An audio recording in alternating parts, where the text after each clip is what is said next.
हमीरपुर जिला के उपमंडल सुजानपुर के तहत आने वाले बीड वगेड़ा क्षेत्र में व्यक्ति ने जहरीले पदार्थ का सेवन कर अपनी जान दे दी। अस्पताल पहुंचने से पहले ही व्यक्ति ने दम तोड़ दिया। व्यक्ति की मौत के बाद परिजनों ने कुछ लोगों पर गंभीर आरोप लगाए हैं। बीते बुधवार को मृतक विनोद कुमार ने जहरीले पदार्थ का सेवन कर लिया। घर से बाहर कहीं दूर जाकर उसने यह कदम उठाया। जहरीला पदार्थ निगलने की बात उसने दूरभाष पर अपनी पत्नी को बता दी। जब तक परिजन उसे लेकर सुजानपुर अस्पताल पहुंचते उसने दम तोड़ दिया था। व्यक्ति की मौत के बाद अब परिजनों का गुस्सा फूट पड़ा है। कुछ लोगों पर विनोद कुमार को आत्महत्या के लिए मजबूर करने के आरोप लगाए गए हैं। वहीं मृतक की पत्नी वनिता ने बताया कि उसके पति को आत्महत्या करने पर मजबूर किया गया है। इस संदर्भ में परिजनों ने डीएसपी हमीरपुर को एक ज्ञापन सौंपा है। उन्होंने बताया कि उसके पति को आत्महत्या करने के लिए मजबूर किया गया है। मृतक की पत्नी ने बताया कि उसका पति कैटरिंग का काम करता था। कुछ लोगों से पैसों के लेन देन को लेकर मामला चला हुआ था। परिजनों ने यह भी आरोप लगाए हैं कि मृतक से कुछ लोगों ने ब्लैंक चेक ले लिए थे। इस वजह से वह कई दिनों से परेशान चला हुआ था। मृतक के बड़े भाई अमरचंद ने बताया कि उसका भाई कुछ दिनों से परेशान चला हुआ था। इस बारे में उसने उनके साथ बात भी की थी। अमरचंद ने बताया कि उसके छोटे भाई ने कहा था कि मेरे बच्चों को संभाल लेना, मैं बहुत स्ट्रेस में हूँ। अमरचंद ने बताया कि उनके छोटे भाई के साथ किसी फर्म ने कॉन्ट्रैक्ट किया था तथा बाद में कैटरिंग के लिए अपने ही लोग हायर कर लिए। हायर किए गए लोगों को पेमेंट देने का स्ट्रेस भी विनोद पर ही बना दिया। बाद में 2 ब्लैंक चेक पर हस्ताक्षर करवा लिए। उन्होंने बताया कि चेक पर कितना अमाउंट लिखा था इसके बारे में कोई पता नहीं। उन्होंने बताया कि विनोद से कोई एफिडेविट भी बनवाया गया जो कि संबंधित फर्म के पास ही है, जबकि मृतक को कोई कॉपी नहीं दी गई थी। उन्होंने बताया कि छोटे भाई पर लगातार दबाव बनाया जा रहा था। बीते बुधवार को वह घर पर आया तथा बच्चों से मिला। उसके बाद उसने बताया कि वह जंगल वैरी से किसी से पैसे लेकर आएगा तथा किसी को देगा। उसके बाद वह घर से चला गया। बाद में एक मंदिर में जाकर उसने जहर खा लिया। इसकी सूचना उसने अपनी पत्नी को दी। जब तक परिजन विनोद को अस्पताल पहुंचाते उसने दम तोड़ दिया था। वहीं इस मामले को लेकर डीएसपी हमीरपुर रोहिन डोगरा ने बताया कि मृतक के परिजनों ने ज्ञापन सौंपा है। पुलिस हर एक पहलू से मामले की जांच में जुट गई है।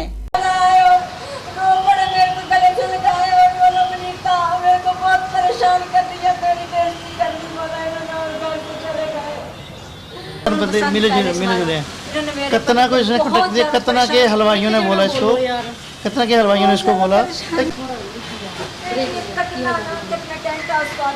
और एक तरुण बसंत पैलेस वाला और ये नरेशपुरी क्लाथ हाउस वाला, इन्होंने बहुत परेशान किया था मेरे पति को।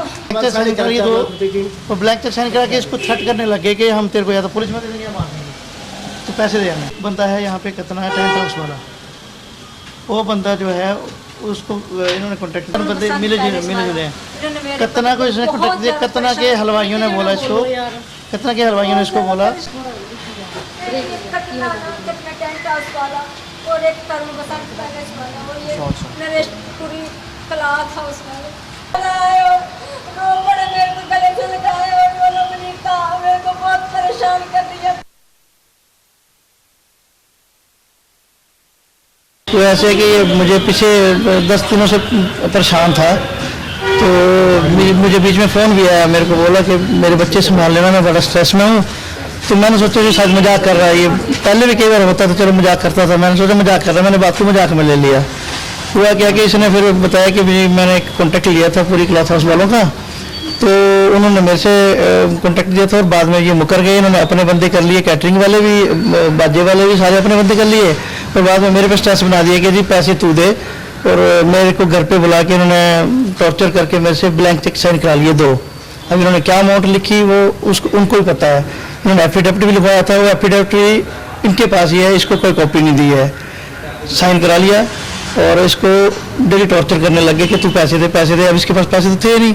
इसने इवन जो बंदे बुक कर लिए थे उनको भी अपनी तरफ से पैसे दे दिए थे कि बुकिंग तो लिए, चलो इनसे पैसे आएंगे उनको दे देगा, लेकिन वो दे नहीं पाया। इसको काफ़ी स्ट्रेस हो गया।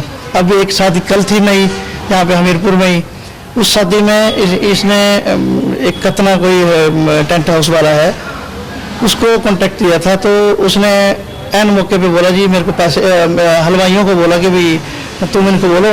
हलवाइयों ने उसको बोला कि जी हमारे पैसे दे तो हम कैटरिंग के लिए आएंगे, नहीं तो नहीं आएंगे। फिर उसने बोला कि हाँ भाई किसको पैसे देने हैं, तो उन्होंने बोला कि तुम कतना को पैसे दे दो, हम कतना के पैसे लेके और कैटरिंग पे आ जाएंगे। इसने कतना को पैसे दे दिए और कतना ने आगे हलवाइयों को पैसे नहीं दिए। जब ये पैलेस में गया तो पैलेस वाले ने इसको टॉर्चर किया कि तेरे हलवाई नहीं आए, अब काम कैसे होगा, और उसको धक्के मार के बाहर निकाल दिए। जो इसकी पत्नी का स्टेटमेंट है, जो हम तो लुधियाना से आए हैं, इसकी पत्नी ने जो हमें बताया वो ये बात थी कि उसको धक्के मार के बाहर निकाला। वो घर आ गया, घर आके परेशान था, बोला कि मैं, घर वाले ने बोला कि आप शादी छोड़ के क्यों आ गए, तो उसने बोला कि मैं बच्चों को मिलने आया हूँ। और घर वाले ने बोला कि चलो अब कॉन्टैक्ट हो गया आपका, आप शांत हो गए। कहता हाँ जी मैं शांत हो गया। उसके बाद बोला कि मैं जंगल वैली में किसी से पैसे लेने हैं, वहाँ पैसे लेने जा रहा हूँ, पैसे लेके आता हूँ, फिर मैंने उनको देने हैं। और जंगल वैली के पता नहीं उसको पैसे मिले कि नहीं मिले। उसके बाद धार एक है गाँव, वहाँ पे मंदिर में वो पूजा करता था ऑलरेडी, वहाँ पे गया तो वहाँ पे उसने जहर खा लिया और घर वाली को फ़ोन कर दिया कि मैंने जहर खा लिया है। और उसके बाद इन्होंने उठाया, हॉस्पिटल लेके जा रहे थे, रास्ते में गाड़ी का एक्सीडेंट हो गया, गाड़ी भी इसकी वहाँ लटकी हुई है पहाड़ी पे। और पुलिस वाले जो आए तो पुलिस वालों ने इसकी पत्नी से बेहोशी की हालत में बयान लिखा के साइन करा लिए। अब इसने क्या लिखा है क्या नहीं लिखा है तो वो पुलिस वाले जानते हैं, इसलिए हम लोग ये जो अनफॉर्चुनेट इंसिडेंट हुआ है, इसमें परिजन एक शिकायत पत्र लेकर हमारे ऑफिस में आए थे और शिकायत पत्र को जांच के लिए हमने दिशा निर्देश दे भी दिए हैं और इसमें हम निष्पक्ष जांच करेंगे और जो भी कार्रवाई आएगी उसको हम अमल में लाएंगे जी।